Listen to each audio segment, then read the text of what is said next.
எல்லோருக்கும் வணக்கம். LC triples நேயர்கள் அனைவருக்கும் வெல்கம். முயற்சித்து தோற்றாலும் முயற்சிக்க தோற்காதே. இன்னைக்கு நம்ம இந்த வீடியோவில் என்ன பார்க்க போறோம்னா, நம்ம தல அஜித்குமார் அவர்கள் நடித்த குட் பேட் அக்லி படத்தோட ரிவ்யூ தான் பார்க்க போறோம். படத்தோட கதைன்னு ஒன்று சொல்றாந்தா, இந்த இப்படிப்பட்ட ஒரு கதையை நீங்க தமிழ் சினிமாவில் நிறைய படங்கள்ல நீங்க இந்த மாதிரி ஒரு கதையை பார்த்துருப்பீங்க. தமிழ் சினிமாக்குன்னு பழக்கப்பட்ட ஒரு கதை தான். சரி, கதை தான் பழக்கப்பட்ட கதையா இருக்கு, ஸ்கிரீன் பிளேல ஏதாச்சும் பண்ணியிருப்பாங்க, திரைக்கதையில ஏதாச்சும் பண்ணியிருப்பாங்க அப்படின்னு பார்த்தீங்கன்னா அப்படியே இல்லை. சிம்பிளாக சொல்கிறாந்தா, இது வந்து ஒரு அஜித் சாரோட படம். ஒரு ஃபேன் பாய் வந்து அஜித் சாருக்கு வந்து எப்படிலாம் மாசாக கிராண்டாக பண்ண முடியுமோ அப்படி செதுக்கி வச்சிருக்காப்புல ஆதிக் அவர்கள். ஆதிக் வந்து தான் ஒரு ஃபேன் பாய் அப்படின்னு எதுலேயே ப்ரூவ் பண்ணுறாருன்னா, அஜித்குமார் அப்படிங்கிற ஒரு டைட்டில் வரும். படம் ஸ்டார்ட் ஆகி கொஞ்ச நேரத்துக்கு அப்புறம் தலை என்ட்ரி கொடுப்பாரு. அதுக்கப்புறம் கொஞ்ச நேரம் கழிச்சு அஜித்குமார் அப்படிங்கிற டைட்டில் வரும். அந்த டைட்டிலே வந்து ஒரு சில எஃபெக்ட்லாம் வந்து கார்ட்டூன் எஃபெக்ட் மாதிரி காட்டியிருப்பாரு. அதுலேயே வந்து தான் எந்த அளவுக்கு அஜித் ரசிகன், அஜித் வெறியன் எந்த அளவுக்கு அப்படிங்கிறத ஆதிக்கு வந்து அந்த ஒரு இதிலே காமிச்சிருப்பாரு. அதுக்கப்புறம் நம்ம இந்த படத்தில் பார்த்தீங்கன்னா, நம்ம அந்த பில்லா, தீனா, அப்புறம் அந்த அமர்கலம், அட்டகாசம், அந்த மாதிரி நிறைய அஜித் சாரோட பழைய படங்களே வந்து ஒரு மிக்ஸ்அப் மாதிரி, ஒரு மேஸ்அப் மாதிரி அப்படி போட்டு தந்திருக்காப்புல. அதனால நம்ம வந்து இந்த படத்தில் வந்து என்னோட சார்பாக நான் என்ன சொல்ல விரும்புகிறேன்னா, கதையை எதிர்பார்க்காதீங்க படத்தில், சரிங்களா? நீங்கள் வந்து ஒரு அஜித் ஃபேன், அஜித்தை கொண்டாடணும் அப்படின்னு நினச்சிங்கன்னா அந்த படத்தை வந்து தியேட்டரில் போய் பாருங்கள். கதை, லாஜிக்கு, ஸ்க்ரீன் பிளே, இந்த மூணையும் படத்தில் எதிர்பார்க்காதீங்க. இதை தான் நான் சொல்லுவேன். லாஜிக்கை சுத்தமாக எதிர்பார்க்காதீங்க. ஏன்னா படத்தில் நிறைய லாஜிக் மிஸ்டேக் இருக்குது, அதெல்லாம் எதிர்பார்க்காதீங்க. இது வந்து ஒரு அஜித் சாருக்குன்னு செதுக்கப்பட்ட ஒரு மேஸ்அப் தான். இதை நம்ம படம்னு கூட சொல்ல முடியல. அஜித்தை நம்ம கொண்டாடுறோம், குட் பேட் அக்லின்னு ஒரு டைட்டில் வச்சு நம்ம தலையை கொண்டாடிட்டோம், அவ்வளோதான். படம் ஹிட்டு, பிளாக் பஸ்டர். அதுக்கப்புறம் மற்ற ஆர்டிஸ்ட்டை பற்றி சொல்ல தேவையில்லை. அதாவது த்ரிஷா, பிரசன்னா, சுனில், பிரபு, இவங்களுக்குலாம் வந்து ரொம்ப ஸ்க்ரீன் பிளே இதெல்லாம் கொடுக்கல. அவங்களுக்கு இப்போ நிறைய டைலாக்ஸு, நிறைய சீன்ஸ் அந்த மாதிரிலாம் கொடுக்கல. அதே மாதிரி நம்ம வில்லன் அவர் அர்ஜுன் தாஸ், அவருமே வந்து டபுள் ஆக்கில் வந்து ஓரளவுக்கு அது அஜித்துக்கு ஈக்குவல்னு சொல்ல முடியாது. ஆனால் அஜித்துக்கு கொஞ்சம் இவன் வந்து அஜித்துக்கு ஓரளவுக்கு வில்லனாக செட் ஆகுறான்பா அப்படின்னு சொல்கிற அளவுக்கு ஓரளவுக்கு பண்ணியிருக்காப்புல. டைலாக்ஸ் பற்றி சொல்கிறான் தான் ஃபுல்லாகவே வந்து அஜித்துக்கு வந்து ஒரு அந்த டைலாக் வந்து ஒரு கட்டத்துக்கு மேலே ஓவர் டோஸ் ஆகிட்டு சலிப்பு ஏற்படுத்துகிற மாதிரி தான் இருக்குது. ஏற்கெடுத்தாலும் ரெட் ட்ராகன் அவன் வந்தால் என்ன ஆகும் தெரியுமா, அவன் யார் தெரியுமா, அவன் கொஞ்சம் வருஷத்துக்கு முன்னாடி எப்படி இருந்தான் தெரியுமா அப்படின்னு கொஞ்சம் பில்டப் ஏற்றுற மாதிரியே இருக்குது.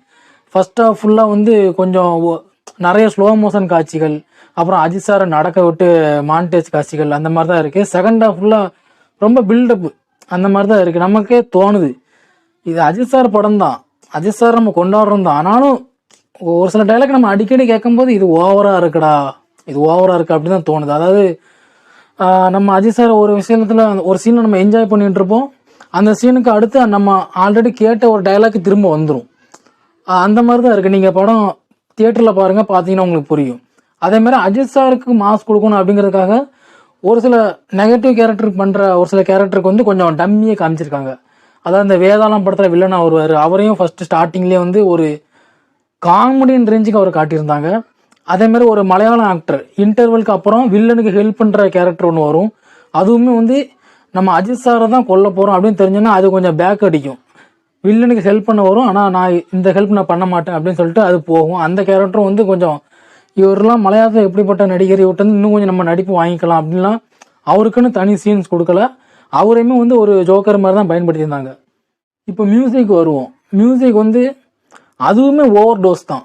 நான் வந்து இப்போ நான் பேசிகிட்டு இருக்கிறது வந்து என்னோட தனிப்பட்ட ரிவ்யூ. ஆனால் என்னோட சேனல்லே வந்து ஃபஸ்ட் டே ஃபர்ஸ்ட் ஷோ பார்த்து வந்த நம்ம தலை ஃபேன்ஸோட ரிவ்யூவும் இருக்குது. அதேமாதிரி ஃபர்ஸ்ட் டே மேட்னி ஷோ பார்த்துட்டு வந்த தலை ஃபேன்ஸ் ப்ளஸ் இந்த காமன் ஆடியன்ஸ்லாம் இருப்பாங்க பார்த்தீங்களா, அவங்களோட ரிவ்யூவும் இருக்குது. அதே நீங்கள் பார்த்து தெரிஞ்சுக்கோங்க. ஃபர்ஸ்ட் டே ஃபர்ஸ்ட் ஷோவில் வந்து ஒரு சில அஜித் ரசிகர்கள்லாம் சொல்லியிருப்பாங்க, இது 10 மங்காத்தாக்கு சமம், விடாமுயற்சியில் விட்டதை நாங்கள் இதில் பிடிச்சிட்டோம் அப்படிங்கிற மாதிரி சொன்னாங்க. ஆனால் விடாமுயற்சியில் விட்டதை இதில் பிடிச்சோம் சொன்னது வந்து ஓரளவுக்கு ஒத்துக்கலாம். மங்காத்தாக்கு சமம் சொன்னாங்க பார்த்தீங்களா, அதை வந்து நம்ம இந்த படத்தையும் மங்காத்தாவையும் வந்து நம்ம கம்பேர் பண்ணக்கூடாது.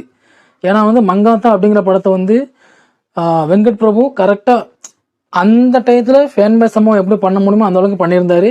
ஈவன் பிஜிஎம் வந்து அதில் குறை சொல்லவே முடியாது. அது நம்ம எப்போ அந்த மியூசிக் கேட்டாலும் நமக்கு வந்து ஒரு வெறியான வைப்பு தான் வரும். இந்த படத்துல வந்து நம்ம அடிக்கடி இந்த மியூசிக் கேட்டே இருக்கும். எனக்கு தெரிஞ்சு நான் என்ன நினைக்கிறேன்னா, ஆதிக் ரவிச்சந்திரன் வந்து அவருக்கு கிடைச்ச சம்பளத்தை வந்து ஜிவி பிரகாஷ் கிட்ட கொடுத்து, எப்பா என் சம்பளத்தையும் நீனே வச்சுக்கப்பா, இது வந்து உனக்கு டபுள் சம்பளம், நீ இதுக்கு ஏற்ற மாதிரி அஜித்துக்கு இன்னும் நல்ல பீஜியம் போடு, தலையை நல்லா ஏற்றி விடு அப்படின்னு சொன்ன மாதிரி இருக்கு. நான் அப்படி நினைக்கிறேன். அந்த அளவுக்கு ஜிவி பிரகாஷ் வந்து மியூசிக் மியூசிக் மியூசிக் நிறைய கொச்ச கொச்ச கொச்ச கொச்சன்னு இருக்கு. இருந்தாலும் வைபும் வருது, கொஞ்சம் ஓவர் டோஸாகவும் ஃபீல் ஆகுது. அந்த அளவுக்கு இருக்குது. அது மியூசிக் தான் இந்த படத்தோட ப்ளஸ்ஸு, மியூசிக் தான் இந்த படத்தோட மைனஸ். அதே மாதிரி தான் ஆதிக்கும். எல்லா படத்தோட இதையும் போட்டு கொஞ்சம் மிக்ஸ்அப் மாதிரி போட்டு தலையை வந்து ஒரு கொண்டாட வச்சுட்டார், அவ்வளோதான். அதேமாதிரி இந்த நிறைய படத்தோட இந்த விஜய் படத்தோட ரெஃபரன்ஸ் கூட இதில் வருது. கில்லி படத்தில் வந்து காரப்பொரி சாப்பிட்ணுன்னு திரிசா சொல்லுவாங்க, அந்த சீன் இதில் வரும். அதுக்கப்புறம் இன்டர்வல் சீன் வந்து நீங்கள் படம் பார்க்காதவங்க ரிவ்யூ பார்த்துட்டு இருந்தீங்கன்னா நீங்கள் தயவு செஞ்சு இன்டர்வல் சீன் வந்து பொதுவாக படத்தை நீங்கள் தேட்டரில் பாருங்கள். இன்டர்வல் சீனை வச்சு நான் ஏன் குறிப்பிட்டு சொல்கிறேன்னா, ஒரு விஜய் ரசிகன் வந்து இந்த படத்தை பார்த்தானா அவன் அந்த இன்டர்வல் சீனுக்காண்டி அஜித் சாரை வந்து இன்னும் கொஞ்சம் விரும்புவான் நான் நினைக்கிறேன். ஏன்னா வந்து படம் ஃபுல்லாக அஜித் படம், ஆனால் அந்த இன்டர்வல் சீனில் வந்து ஒரு 20 செகண்ட் மட்டும் விஜய் படம். நீங்கள் படம் பார்த்தீங்கன்னா புரியும். இன்டர்வல் சீன், அந்த இன்டர்வலுக்கு முன்னாடி இருக்கிற ஒரு 20 செகண்ட் 30 செகண்ட் அரை நிமிஷம் அந்த சீன் மட்டும் விஜய் படம். நீங்கள் பார்த்தா புரியும். நீங்களும் இப்போ தேட்டரில் படம் பார்த்தீங்கன்னா அந்த சீனில் எப்படி என்ஜாய் பண்ணீங்க, உங்கள் கூட யாரும் நீங்கள் தலை ஃபேன்ஸாக இருந்திருப்பீங்க, உங்கள் கூட ஒரு விஜய் ஃபேன் கூட வந்திருப்பான், அவன் எப்படி என்ஜாய் பண்ணான், அதெல்லாம் கமெண்டில் சொல்லுங்கள். இப்போ வந்து நம்ம கதைக்கு போயிடுவோம். கதை என்னென்னா, அஜித் சார் வந்து அவர் ஒரு இளமை பருவத்துலேருந்து ஒரு டான் கும்பலில் சேர்றாரு. அது என்ன என்ன என்ன மாதிரி ஒர்க்லாம் பண்ணுறாரு அப்படின்னா அதில் வசனமாகவே சொல்லிடுறாங்க. டான் கும்பலில் சேர்ந்து உள்நாடு வெளிநாடு அப்படின்னு நிறைய கடத்தல் அப்படிலாம் பண்ணி ஒரு பெரிய ஒரு டான் கும்பலில் சேர்ந்த ஒரு அடியாள் மாதிரி சேர்ந்தவர் டான் ரேஞ்சுக்கே வளர்ந்துட்டாரு. அதுக்கப்புறம் அவருக்கு கல்யாணம்லாம் ஆகுது, ஒரு ஆண் குழந்தை பிறக்குது. அந்த ஆண் குழந்தைய வந்து அவர் கொஞ்சம் பார்க்க வரும்போது திரிசாவும் சொல்கிறாங்க, நீ வந்து இந்த மாதிரி ரத்தக்கரை இப்படிலாம் ஒன்றை தொட்ட பகை வந்து என் பிள்ளையை தொட, நீ இப்படி வரக்கூடாது, நீ உன் பாஸ்டெல்லாம் நீ அழிச்சிட்டு வரணும் அப்படின்னு சொன்னதுக்காக அவர் என்ன பண்ணுறோம், போலீஸ்கிட்ட தானாக போய் சரண்டர் ஆகி அவருக்கு பண்ண தப்புக்கெல்லாம் எத்தனை வருஷம் ஜெயிலோ அத்தனை வருஷம் ஜெயிலில் இருக்குன்னு சொல்லிட்டு 18 வருஷம் ஜெயிலில் இருக்கிறாரு. 18 வருஷம் முடியறதுக்கு ஒரு 3 மாதம் முன்னாடியே ஒரு சில காரணங்களால் இப்போ வெளியே வராரு. அதையும் நீங்கள் படமாக தெரிஞ்சுக்கோங்க. வெளியே வரும்போது அவரோட பையன் ஜெயிலுக்கு போகிறாப்புல. அந்த ஜெயிலுக்கு போகிற காரணம் வந்து திரிசா வந்து அஜித்தால தான் பையன் திரும்ப ஜெயிலுக்கு போகிறான் அப்படின்னு சொல்லிட்டு அஜித் திரும்பவும் திரிசா வெறுக்கிறாங்க. ஆனால் அந்த பிரச்சனை வந்து ஆராயும் போது தான் தெரியுது, திரிசா பண்ண ஒரு செயலால் தான் திரிசாவோட பையன் வந்து ஜெயிலுக்கு போகிறாரு. இதை வந்து திரிசாக்கும் தெரியாமல் நம்ம பையனை காப்பாற்றணும் அப்படிங்கிற முயற்சி தான் வந்து அஜித் பண்ணிகிட்டு இருக்கிறாரு.